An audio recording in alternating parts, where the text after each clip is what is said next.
রাতে তনুর মেসেজ প্রায় 1:30 বাজে। আছো? হ্যাঁ, কিন্তু তুমি এত রাতে হঠাৎ? তুমি না 10টা বাজে চলে গেলে অনলাইন থেকে? আরে হঠাৎ ঘুম ভেঙে গেছে তাই মেসেজ দিলাম। ও, তুমি অনলাইনে কি করো? রাত তো প্রায় 1:30টার মতো হবে। আমার কথা আর কি বলবো, তোমার টেনশন, বাবা মায়ের টেনশন, নিজের ক্যারিয়ার নিয়ে খুব চিন্তিত তো, তাই চোখ বুঝানো ঘুম আসতেছে না, তাই গেম খেলি। আচ্ছা ওসব বাদ দাও, তোমার কি অ্যাক্টিভ স্ট্যাটাস অফ নাকি? অ্যাক্টিভ স্ট্যাটাস অন করো তো। আরে আমার সেটিং এর সমস্যা আছে হয়তো, তাই এমন দেখায়। পাসওয়ার্ড দাও, ঠিক করে দিচ্ছি। পাসওয়ার্ড মনে নাই, বান্ধবীর সিম দিয়ে আইডি খোলা। আচ্ছা ভিডিও কল দাও, দেখাই দিই। আরে আজব, তুমি রাতের বেলা কি শুরু করছো? পাশে আম্মু আছে। এত রাতেও আম্মু পাশে? বাড়িতে মেহমান আসছে, তাই আম্মু রুমে আমি। আগামীকাল দেখো। তুমি তো সব সময় আগামীকাল আগামীকাল বলেই যাচ্ছ। আজ পর্যন্ত কি আমার কথার কোনো মূল্য দিছো? লং ডিস্টেন্স রিলেশনশিপ তো, তাই চাইলেও তোমার সব ধরতে পারি না। সন্দেহটা কারণ ছাড়া হয় না। প্লিজ রাতে অন্তত এইসব প্যারা দিয়া মাথায় খেও না, মুডটাই খারাপ হয়ে যায় তোমার সাথে মেসেজ করতে আসলে।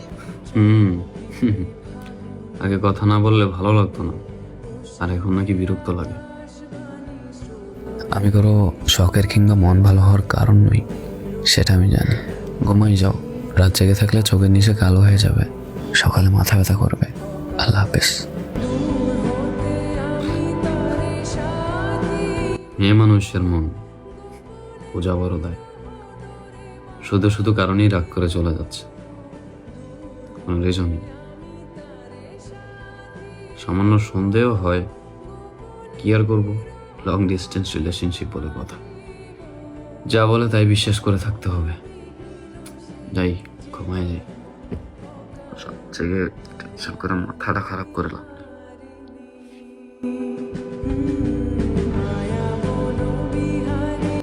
হ্যালো ভাই। জি ভাই বলেন। আমি সোজা কথা বলতে পছন্দ করি, তাই সোজাই বলে দিচ্ছি। হ্যাঁ বলেন। গতকালকে আমি আমার গার্লফ্রেন্ডের মোবাইলে আপনার ছবি দেখছি। আপনার গার্লফ্রেন্ডকে? আপনার খালাতো বোন। আমার খালতো বোন নেই ভাই। তনু আপনার খালাতো বোন না? শালা আমার খালতো ভাই বানাই দিল। না না ভাইয়া, ও আমার খালতো বোন হইতে যাবে কেন? যাই হোক, ওর সাথে নাকি মাঝে মাঝে আপনার কথা হয়, তাই বলে দিচ্ছি ওরে আর কখনো মেসেজ দিবেন না। নেক্সট টাইম মেসেজ দিলে খারাপ হবে বলে রাখলাম। ভাইরে, ক্ষমতার হয়ে আমরা দেখাইস না। যার সাথে কথা বলতে বারণ করতেছো সেখান থেকে আমি নিজেই ওর সাথে কথা বলা বন্ধ করে দেব, শুধু কয়েকটা প্রশ্ন উত্তর দিলে। করেন কি প্রশ্ন? প্রথম, আপনাদের রিলেশন কতদিনের? 2.5 মাসে ও আমাকে পছন্দ করত, আর আমি কলেজে পড়ি আর ও স্কুলে পড়ে। আসতে যেতে দেখা হতো, তারপর একদিন আমাকে সে প্রপোজ করে।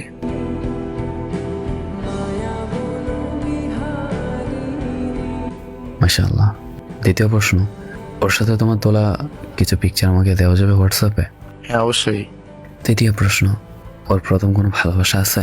না, আমি ওর প্রথম ভালোবাসা। তবে শুনছি আপনি নাকি ওর পছন্দ করেন, তাই মাঝে মাঝে অনেক জ্বালাতন করেন, তাই রাগ হয়ে মেসেজ দিলাম।